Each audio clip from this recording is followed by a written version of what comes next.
Wijin menyesal putus dari Giselle, sang ibu sampai menangis. Rupanya Wijin mengaku menyesal telah putus dari Giselle.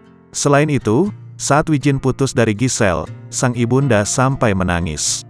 Pengakuan tersebut terungkap saat dirinya berbincang dengan Feni Rose. "Kamu nyesel nggak putus sama dia?" tanya Feni Rose dikutip dari kanal YouTube pribadinya, Senin, tanggal 3 April tahun 2023. "Nyesel? Iya, karena ini keputusan bersama. Jadi ya nyesel jugalah," ungkap Wijin.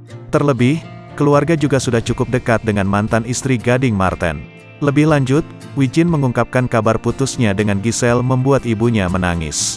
Bahkan, dia juga menyebut bahwa Giselle satu-satunya mantan kekasihnya yang membuat tangis ibunya pecah ketika putus cinta.